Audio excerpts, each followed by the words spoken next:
A wise man told me once, if you're not finding the answers you're looking for, maybe you need to ask better questions.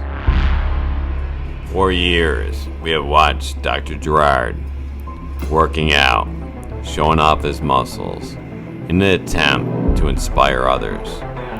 Now I want to share with you the why, my life of resiliency, and how, even up until this day, it saved my life.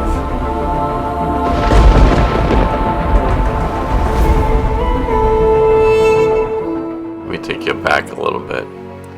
I was a young child. My dad left when I was 14. My mother was very sick, and eventually she ended up taking her own life by jumping over a bridge. I felt it was the worst thing in my life that ever could happen. I felt like my life was over. But I had to decide, what do I do? Do I quit? Do I give up?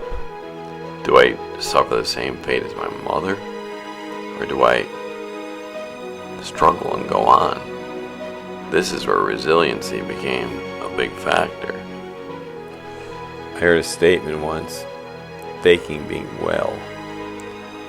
It made a lot of sense, because I spent my life faking being well. Joining the army, going to school, accumulating every degree, every certificate, everything possible. I realized I was running from myself.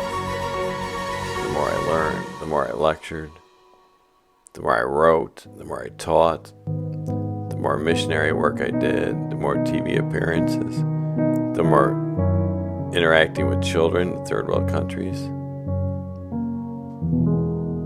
I realized I was only running from my own problems. I learned success was my drug. The more I did, the more I felt good about myself. But the problem is, as soon as I was done, I came back and I was still there.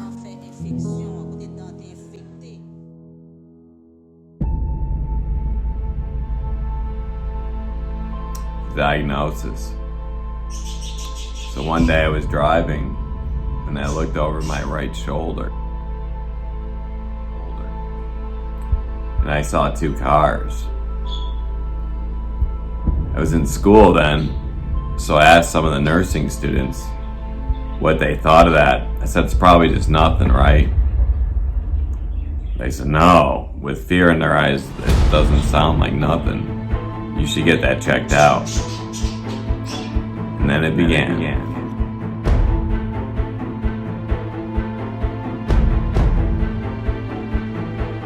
So there I was. It was about 2 a.m. I was in the emergency room. I was there to get checked out, to see why I had double vision. After numerous tests, blood tests, x-rays, vision tests, this doctor, this nurse. A doctor came up to me and said, do you have a history of diabetes in your family? And I thought to myself, I said, I don't think so. He said, because we think you have multiple sclerosis. Multiple sclerosis? This must be a mistake. Because we want you to get an MRI with your neurologist. I said, I don't have a neurologist. I don't even have a doctor.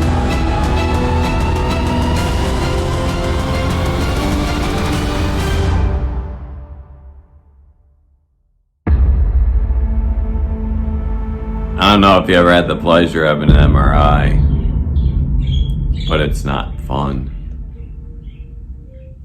You go into a room and they make sure you don't have any metal on you. You don't have any watches, rings, necklaces. They make sure you hadn't worked with metal in your life because they said that the metal will be pulled out by the machine.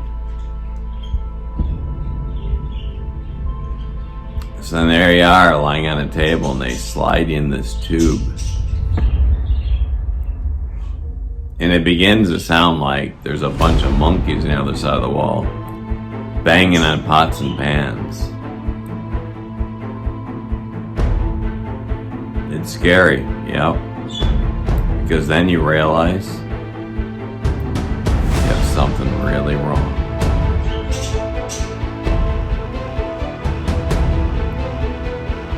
So there I entered the kind of musty smell of an old doctor's office. Find out the results of my MRI. Also to find out why my vision was impaired and I was having numbness in my right leg. The doctor, as a matter of fact, nonchalantly told me, your results from your MRI are consistent with the diagnosis of multiple sclerosis. And then they proceeded to start an IV in my arm, something I'd become very familiar with, Solu-Medrol. It's that familiar, soon to be familiar, metallic taste entered my mouth. Tears began to well up in my eyes as I sat there alone as the IV dripped. I've never had anything like this before. Thoughts of my future crystallized and fractalized.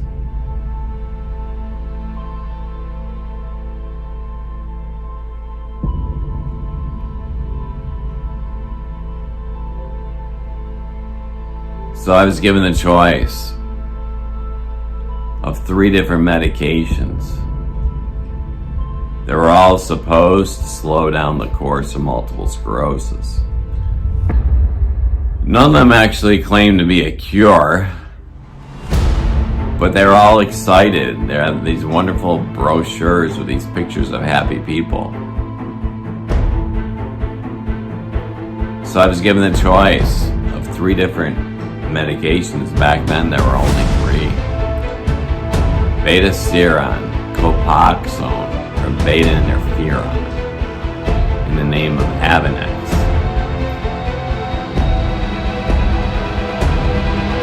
I chose Avonex, as it was only once a week injection, and I thought that had some benefit. So after a quick class, I learned to put this sharp metal needle through my skin. Something I would learn to do and have to do hundreds of times. I injected myself. The first injection I'll never forget. Within about an hour, maybe 2, it felt as if I had pneumonia, the flu, and strep throat all at once. I was shaking, neither hot nor cold.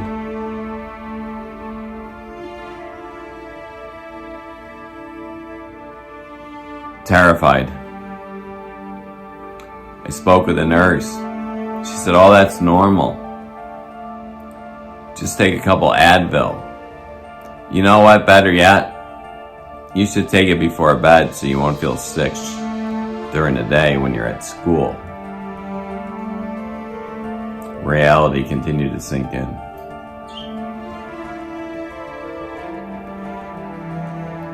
So I continued the injections once a week. I would take the Advil and the injection before bed, but I would wake up in the morning still feeling ill, still feeling groggy, still feeling flu-like symptoms. Flu-like symptoms really mean you feel like crap, but you have to go anyways. So there I went off to school. And it was generally about a day or 2, thinking that I was doing the best thing possible for this disease. I was fighting this disease. Or was I really fighting the disease by taking medication? So I began to research. And once I cut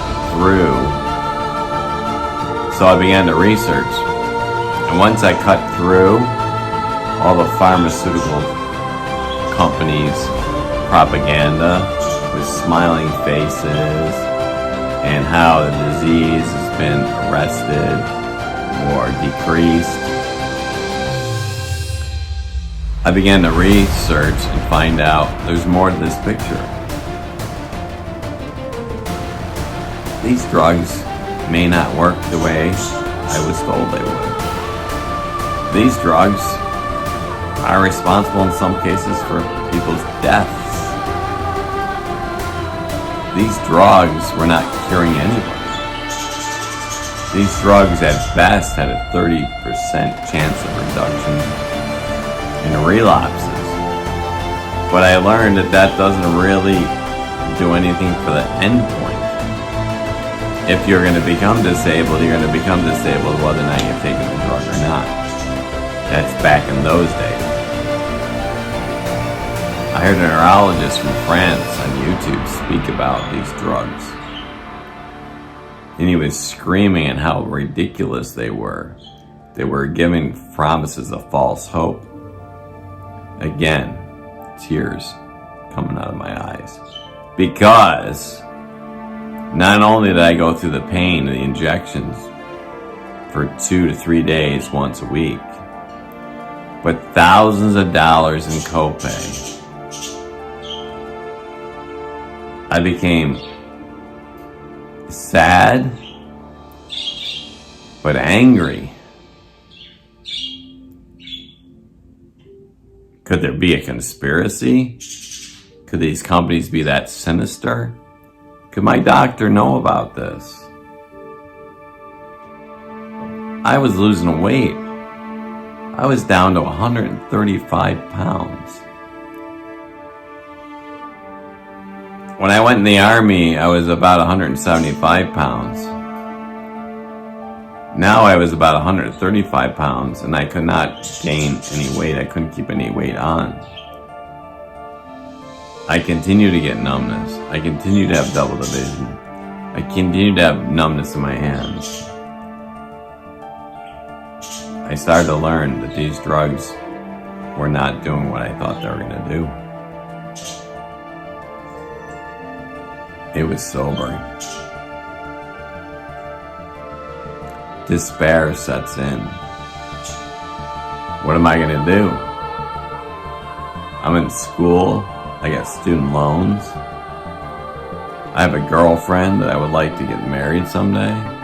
Who would want to marry somebody that has multiple sclerosis?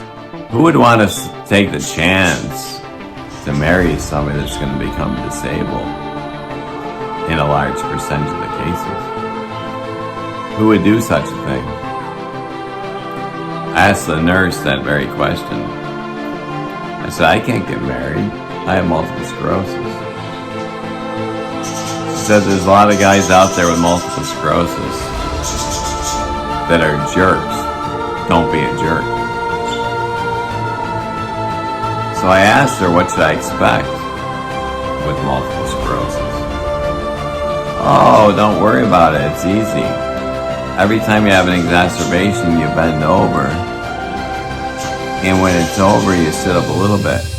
But next time you go down a little bit more, and a little bit more, and a little bit more. Well, that wasn't making me feel any better. Until what? Until you go to the floor. I started reading about Roy Swank and the Swank diet.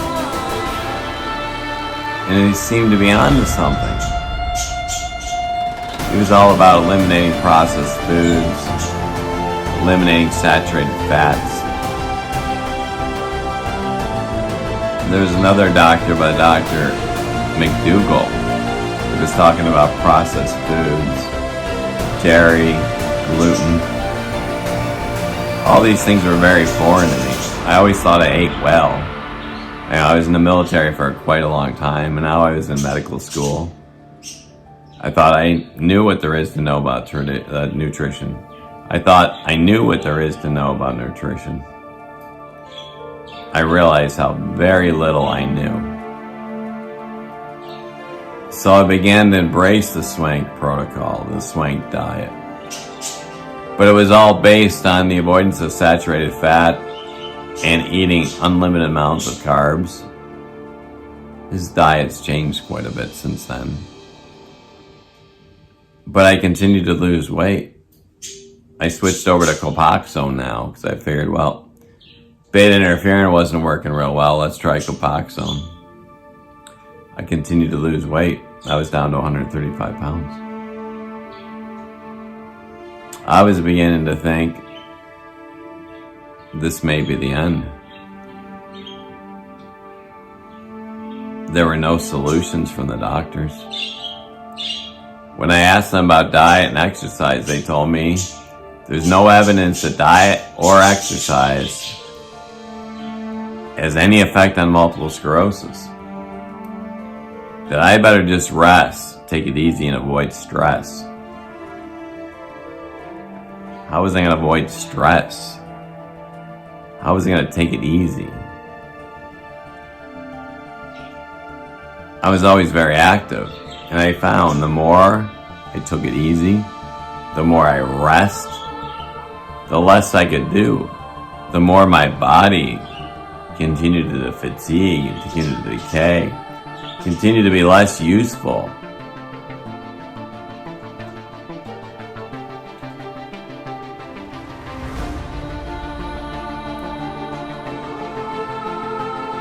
I tried nearly anything that I could get my hands on.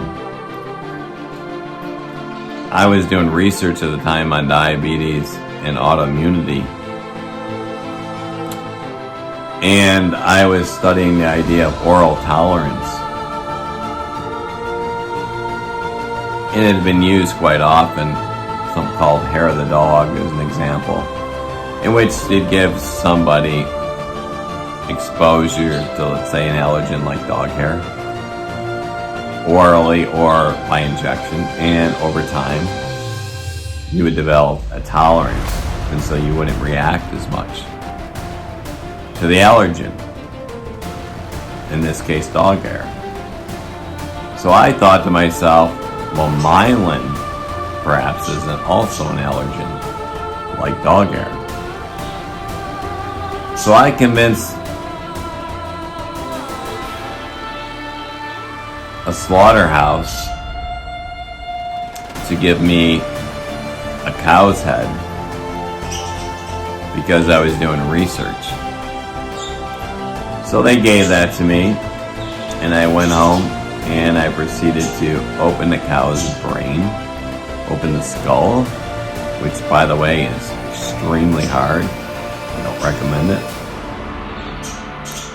And I dissected the white matter from the gray matter because I was in medical school. I had an idea. And I pasteurized it and put it in capsules. And I proceeded to take that every day. It obviously didn't work.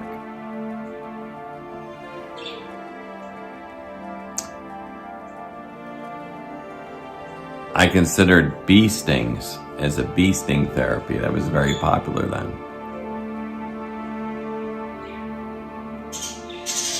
The bee stings were to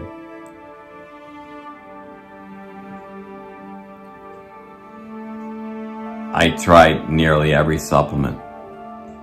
I tried acupuncture. I've tried going to healers.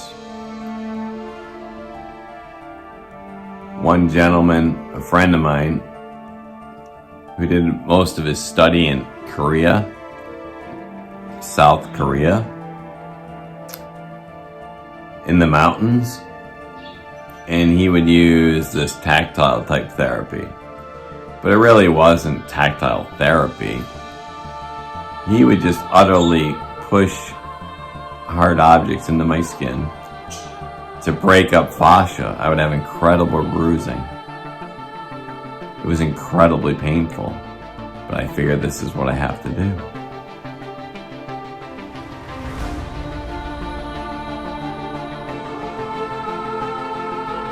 The money I spent on supplements the money I spent on heal yourself tricks and hacks, nothing would work.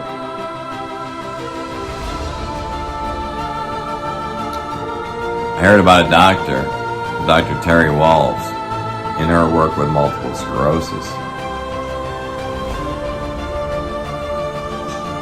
Her first book, Minding My Mitochondria, was very interesting, but it was difficult to get through, even for a medical student. So I kind of put that on the shelf for a while, and I pondered it.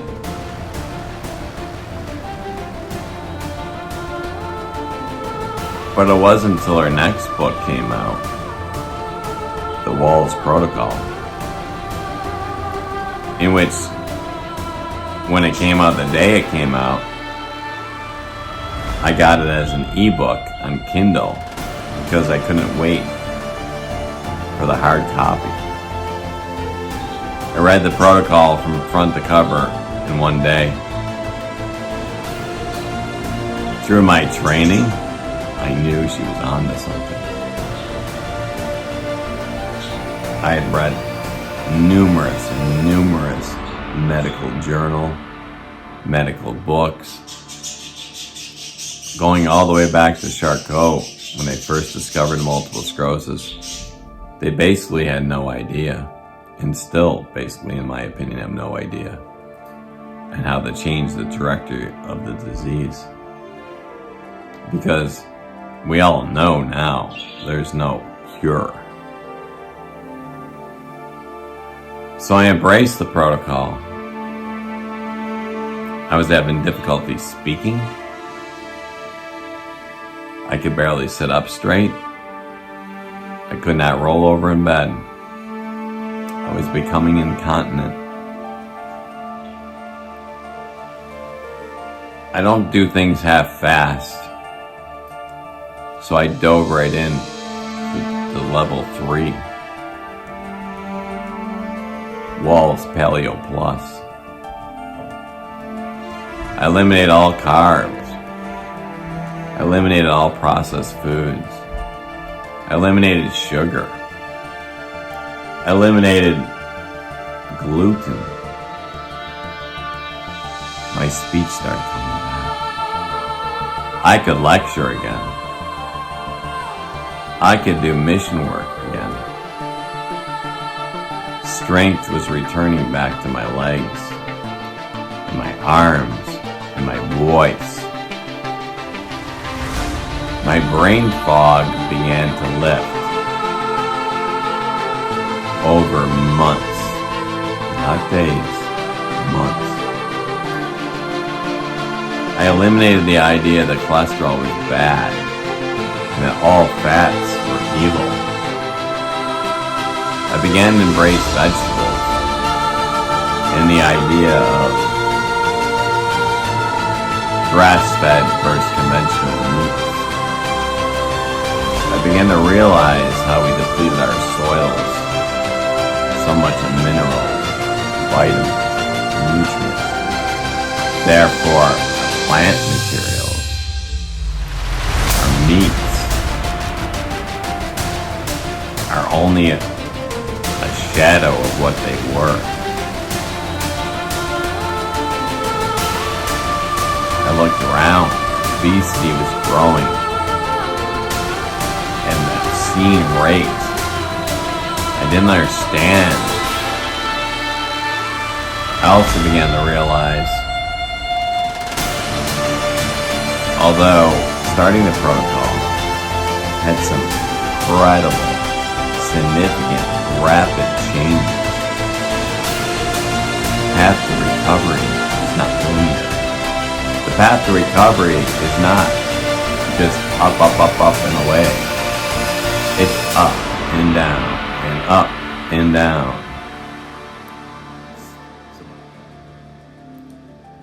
So about 3 months ago, I had a setback.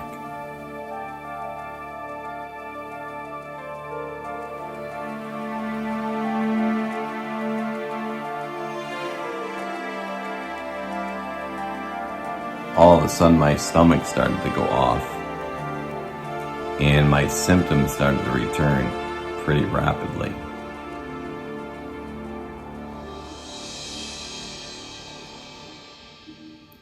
I saw more changes, more dietary changes, more physical changes. I learned that recovery is not just about food. I've always said helplessness leads to hopelessness. Therefore, at this point in my journey, I've learned a few things. By me taking an active role in my recovery, I became less helpless and more hopeful. That hopefulness leads to a substantial amount of recovery. It gives you empowerment. It gives you an idea that you have some control.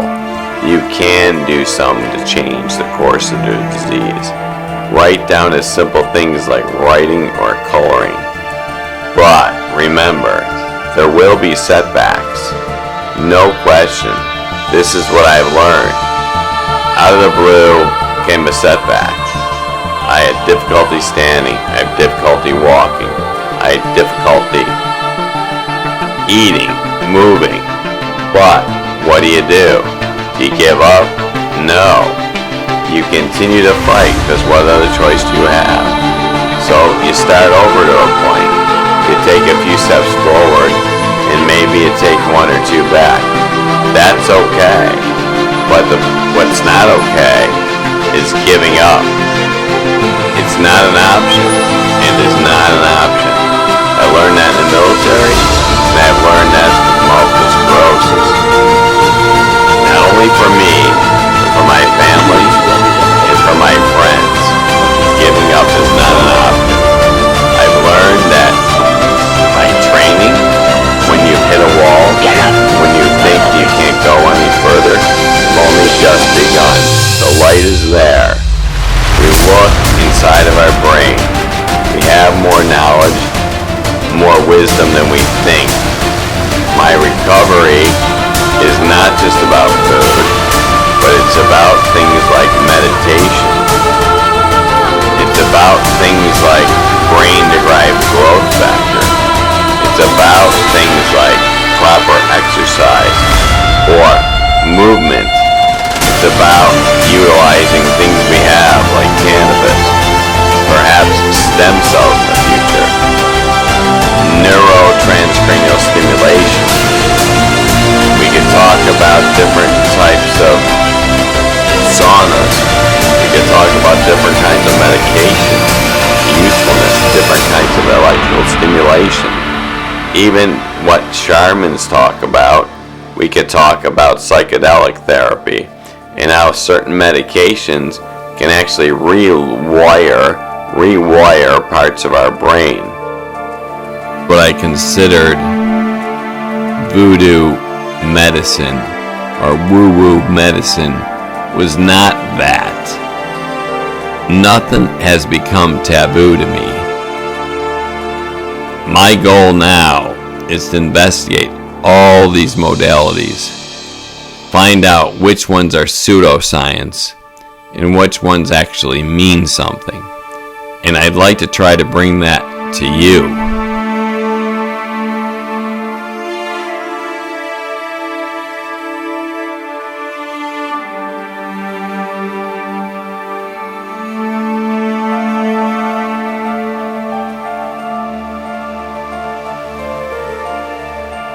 There is hope until you give up. And just because you can't see it, doesn't mean it's not there. But sometimes you fall down. I'm not going to jump off, don't worry. But what I will do is I'm just going to lay down here, so it's okay.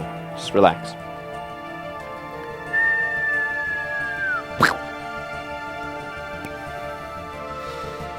Hello. So what do you do when you fall down? You get back up. Looks pretty difficult to get back up, doesn't it? Yeah. You don't know what you can achieve until you... But there are so many obstacles. So it's a opportunity. But I'm gonna fail. Every time I make a mistake, it's a step closer to knowing how to get better. Hold on. Hold on. There is hope until you give up. If I try 100 times something and I give up, I'll never get up. But as long as I keep on trying, there is hope.